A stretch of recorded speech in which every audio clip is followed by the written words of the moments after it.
সুধী দর্শক মণ্ডলী, আসসালামু আলাইকুম। এগ্রি অ্যাকোয়াবিডির পক্ষ থেকে সবাইকে শুভেচ্ছা অভিনন্দন।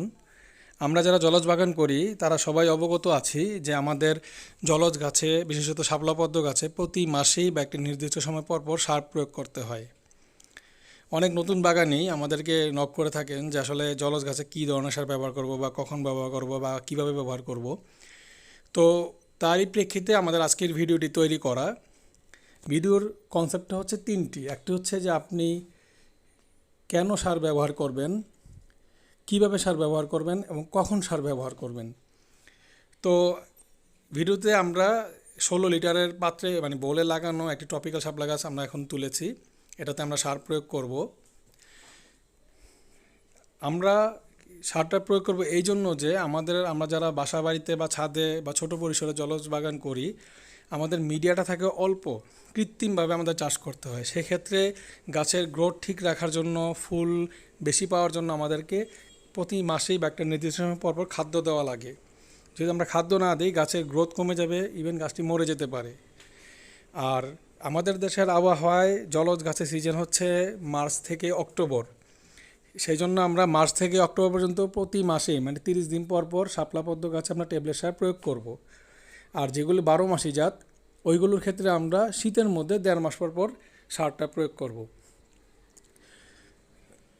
বিভিন্ন ধরনের সার বাজারে পাওয়া যায়। আমরা সচরাচর থাইল্যান্ডের সারটা ব্যবহার করে থাকি।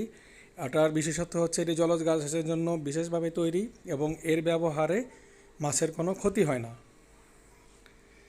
গাছের গোড়া থেকে 2-3 ইঞ্চি দূরে এই সারটি প্রয়োগ করতে হয়। অনেকেই বলে থাকেন যে আমরা যদি ড্যাপ, টিএসপি বা ইউরিয়া ব্যবহার করে থাকি সেই ক্ষেত্রে গাছের কি কোনো ক্ষতি হবে নাকি। কেমিক্যাল সার যেটাই হোক, ডোজ বেশি হলেও সমস্যা, আবার কম হলেও সমস্যা।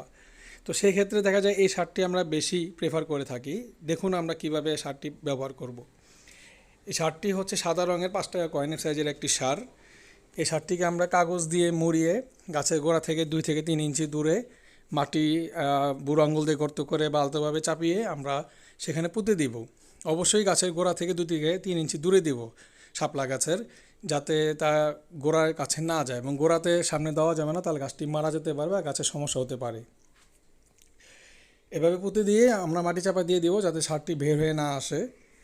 দেন আমরা বলসহ গাছটি ড্রাম বা চারি বা যেখানে করে থাকুন সেখানে আমরা রেখে দিব। তারপর আবার 1 মাস পর প্রয়োগ করব। আর পদ্ম গাছের ক্ষেত্রে নিয়মটা হচ্ছে পদ্ম গাছের সার বা কন্দ ওটা বডির যেখানে পদ্ম গাছটি লাগানো হয় ওই পাত্রে চারদিক ঘেঁষে তৈরি হয় বা ছড়ায়। সেই ক্ষেত্রে আমরা যেটা করব, পদ্ম গাছের পাত্রের মাঝ বরাবর বুড়ো আঙুল দিয়ে গর্ত করে বা মাটি দেওয়ার 2 ইঞ্চি সরিয়ে সেখানে ট্যাবলেট সারটি দিয়ে মাটি চাপা দিয়ে দিব। এবং পদ্ম গাছের ক্ষেত্রে অবশ্যই মার্চ থেকে অক্টোবর এই সময়ের মধ্যে প্রতি মাসে আমরা সার দিব, এরপর কোনো সার দিব না। শীতে টোটালি কোনো প্রকার সার পদ্ম গাছে এবং শাপলা গাছে দেওয়া যাবে না। শুধুমাত্র 12 মাসি শাপলা গাছের ক্ষেত্রে আমরা প্রতি মাসে মার্চ থেকে অক্টোবর পর্যন্ত প্রতি মাসে একটি করে সার দেব এবং শীতের মধ্যে 1.5 মাস পর পর একটি করে সার দিয়ে যাব। আরেকটি লক্ষণীয় বিষয় হচ্ছে আমরা এখানে 16 লিটারের পাত্রে একটি গাছ লাগিয়েছি। অনেকে আছে যে অল্প জায়গায় কয়েকটি গাছ লাগিয়ে থাকেন। সেই ক্ষেত্রে গাছের পরিমাণ বা সংখ্যা এবং মিডিয়ার পরিমাণের উপর বেস করে আপনাকে সারের মাত্রা কম বেশি করতে হতে পারে। যেমন এটা যদি আজকে চারা গাছ হতো বা ছোটো পাত্রে লাগানো থাকতো 8 থেকে 10 লিটার বলে, সেক্ষেত্রে আমরা হাফ সার, অর্ধেক সার ব্যবহার করতাম। যেহেতু এটা ম্যাচিউরড গাছ সেক্ষেত্রে আমরা বড় বলে লাগানো আমরা একটি সার ব্যবহার করলাম। আবার দেখা যায় সেম 16 লিটার বা 20 লিটারের পাত্রে যদি আমরা 2টো গাছ বা 3টা গাছ লাগাই সেক্ষেত্রে সারের পরিমাণও কিন্তু আলটিমেটলি বেড়ে যাবে। আমরা এই ট্যাবলেট সারগুলো বিক্রি করে থাকি।